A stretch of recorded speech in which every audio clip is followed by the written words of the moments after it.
Bapak di sini tentang materi belajar kita hari ini adalah tentang masuknya Islam di Indonesia, terutama persebaran Islam di Indonesia. Jadi di sini Bapak berharap dengan materi kita ini kamu paham dan mengerti. Satu, adapun tujuan dari pembelajaran kita hari ini adalah satu, Bapak berharap kamu dapat mengerti bagaimana persebaran Islam di Indonesia. Kedua, saluran apa saja yang menjadi masuknya Islam ke Indonesia. Dan yang ketiga, mengapa Islam itu mudah diterima di Indonesia. Jadi untuk memudahkan kita tentang pembelajaran kita hari ini, coba kamu perhatikan video berikut ini. Oke, kali ini kita akan membahas tentang jalur-jalur penyebaran Islam di Indonesia. Proses masuk dan berkembangnya agama dan kebudayaan Islam ke Nusantara pada umumnya berjalan dengan damai. Oleh karena itu, Islam mendapat sambutan yang sangat-sangat baik dari masyarakat, baik kalangan raja, bangsawan, maupun rakyat biasa. Kenapa hal tersebut bisa terjadi? Paling tidak ada tiga alasan mengapa Islam sangat mudah diterima di masyarakat Nusantara. Yang pertama, syarat memeluk Islam sangat mudah, cukup dengan mengucapkan kalimat syahadat. Yang kedua, tata cara peribadatan Islam itu sangat sederhana, tidak perlu persiapan yang sangat-sangat rumit. Yang ketiga, Islam tidak mengenal yang namanya pelapisan kasta, seperti halnya agama Hindu, dan tidak heran kalau orang Nusantara, apalagi yang berasal dari golongan bawah secara ekonomi dan sosial, mudah menerima agama ini. Penyebaran Islam yang berlangsung damai itu dapat terlihat pada cara-cara penyebarannya, yaitu melalui saluran perdagangan, perkawinan, pendidikan, ajaran tasawuf, dakwah, dan kesenian. Pertama, melalui jalur perdagangan. Perdagangan merupakan metode penyebaran Islam yang paling kentara. Bahkan dapat dikatakan sebagai jalur pertama dan utama penyebaran awal Islam. Menurut ahli yang bernama Tom Pires, sekitar abad 7 sampai abad ke-16, lalu lintas perdagangan yang melalui Nusantara sangat ramai. Dalam proses ini, pedagang Nusantara dan pedagang asing dari Gujarat dan Timur Tengah bertemu dan saling bertukar pengaruh. Sebagian dari para pedagang asing ini tinggal di wilayah dekat pantai yang disebut yaitu Pekojan. Lama-lama jumlah mereka semakin banyak, demikian juga pengaruh Islam di tempat tinggal mereka. Hal ini juga menjelaskan mengapa kerajaan-kerajaan Islam di Nusantara seperti Bone, Banjar, Banten, Demak, Cirebon, Samudra Pasai, Ternate, Tidore, Bacan, Jailolo, Hitu, dan Delhi selalu berawal dari wilayah pesisir. Sementara itu, karakteristik kultur pesisir yang mudah menerima serta terbuka terhadap hal-hal baru merupakan faktor lain yang mempermudah penyebaran agama dan kebudayaan Islam. Yang kedua, melalui jalur perkawinan. Saluran penyebaran Islam selanjutnya adalah melalui perkawinan. Pedagang-pedagang dan juga keluarganya menikah dengan perempuan pribumi, putra-putri para bangsawan, dan bahkan dengan anggota keluarga kerajaan. Hal ini berdampak positif terhadap perkembangan Islam karena pedagang atau ulama itu mensyaratkan perempuan idamannya untuk mengucapkan kalimat syahadat terlebih dahulu. Anak-anak hasil pernikahan itu pun cenderung mengikuti agama Islam, agama yang dianut orang tuanya. Perkawinan anak-anak kaum bangsawan ataupun raja punya dampak lebih. Mereka lebih mudah mempengaruhi istana untuk mendukung penyebaran Islam. Lama-kelamaan, seluruh anggota keluarga istana memeluk Islam.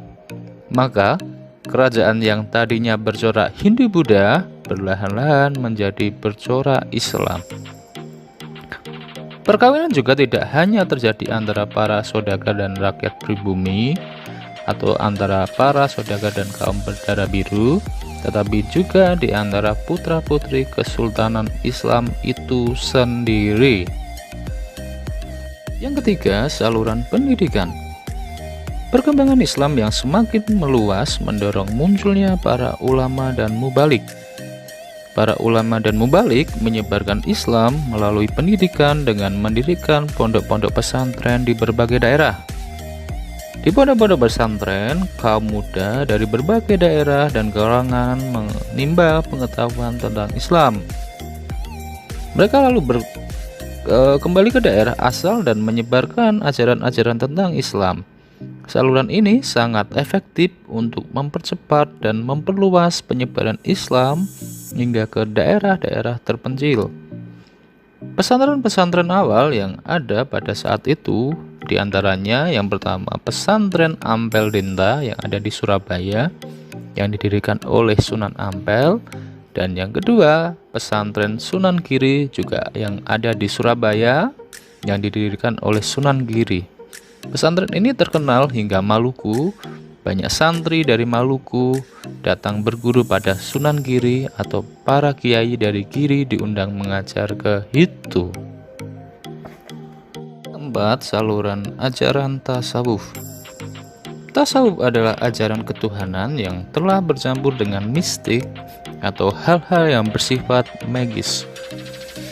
Ahli-ahli tasawuf biasanya memiliki kekuatan magis dan keahlian dalam bidang pengobatan. Kata tasawuf sendiri sebenarnya berasal dari kata sufi yang berarti kain wol yang terbuat dari bulu domba. Istilah ini muncul karena para ahli tasawuf biasanya memakai jubah yang terbuat dari wol. Ajaran tasawuf ini diperkirakan masuk ke Nusantara sekitar abad 13, tetapi baru berkembang pesat sekitar abad ke-17. Ajaran tasawuf banyak dijumpai dalam cerita-cerita babat dan hikayat dari masyarakat setempat. Ajaran ini mudah berkembang, sangat-sangat mudah berkembang, terutama di Jawa karena ajaran Islam melalui tasawuf disesuaikan dengan pola pikir masyarakat yang masih berorientasi agama Hindu. Lewat tasawuf, bentuk Islam yang diperkenalkan menunjukkan kesamaan dengan alam pikiran orang-orang Jawa Hindu, Siwa, dan Buddha. 5. Melalui saluran dakwah. Penyebaran Islam tidak dapat dilepaskan dari peranan para wali. Ada 9 wali yang menyebarkan Islam dengan cara berdakwah, yang disebut juga dengan sebutan Wali Songo. Mereka dikenal telah memiliki ilmu serta penghayatan yang tinggi terhadap Islam.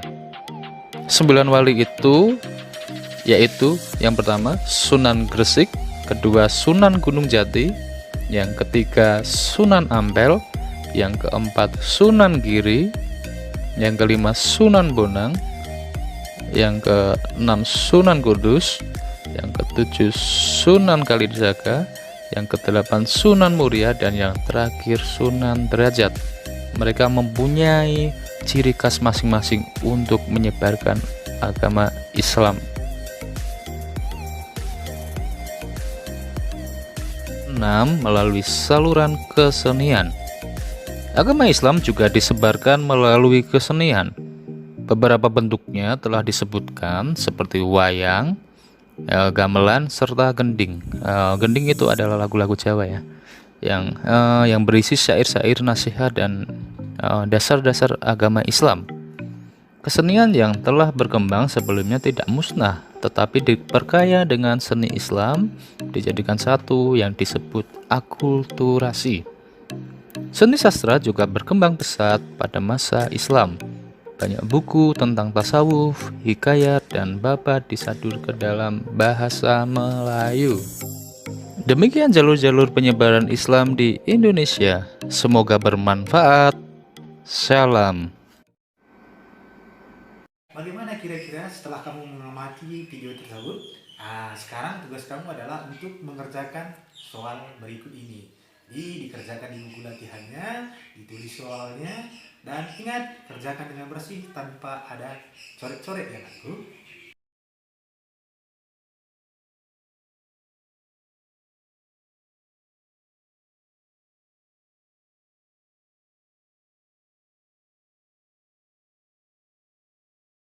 Ya, bagi kamu yang sudah selesai mengerjakan, bagaimana kira-kira soal kita? Ya? Gampang? Ya, jadi Bapak berharap soal yang sudah Bapak berikan tadi, kamu bisa mengerjakan. Jadi bagi kamu yang sudah benar semua, Bapak mengucapkan selamat. Jadi bagi yang belum, tetap semangat, lihat kembali kunci jawabannya, kerjakan kembali di buku latihan kamu. Jadi sekianlah pembelajaran kita hari ini. Bapak berharap kamu tetap semangat dalam belajar dan jangan lupa jaga kesehatan. Ingat, PS hebat.